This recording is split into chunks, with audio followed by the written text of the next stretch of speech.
Hey guys, welcome back. I'm really excited for today's video because my hollyhock plant has finally bloomed.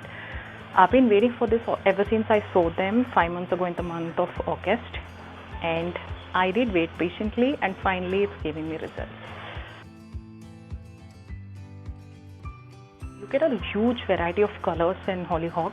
They're easy to grow as well. I honestly haven't given them so much of attention to the basic things that needs to be done for any other plant. I'll let you know in the further video. This is second try with hollyhock plant. I did sow the seeds in the month of June, but then I did not see any of the seeds germinate.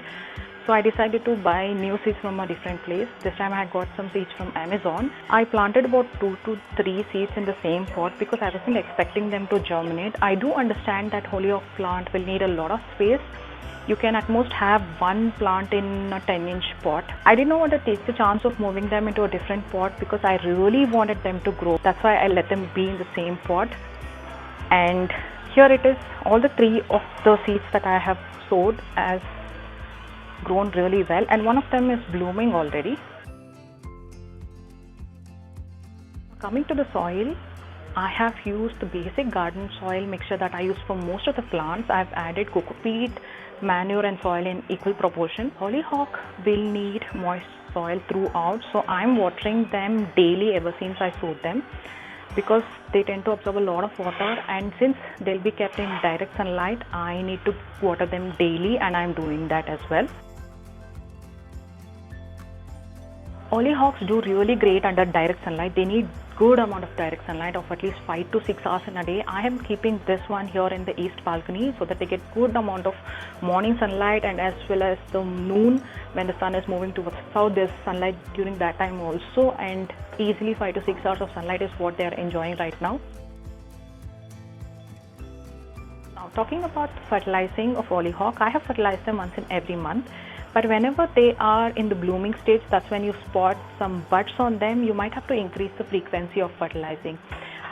When I spotted buds in them, I have fertilized them once in every 2 weeks because they need more nutrition. That way you'll see better results in the bloom. It applies to all the flowering plants for that matter. Whenever you see the buds on them, increase the frequency of fertilizing. That way you see better results.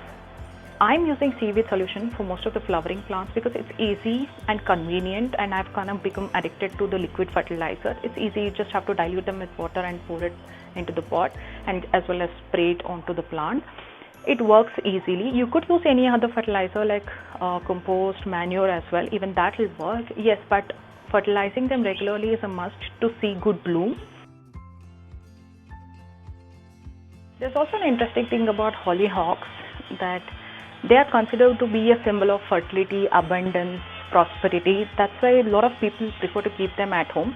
If you ever plan to bring home a hollyhock or plant them at your place it in front of your main door or the entrance of your house. It's just believed that they bring a lot of prosperity to the house as well. Once the flowers are completely dried up, they will form tiny pods, which are in fact called as the seed pods, which will have all the seeds collected in them. We need to harvest these seeds and store them for future planting. That's how you can propagate hollyhock plant. Hollyhock plants can last for several years and in fact flower throughout the year if taken care properly. Once the flowering season is done, prune the plant. That will in fact encourage new branches and new flowers as well.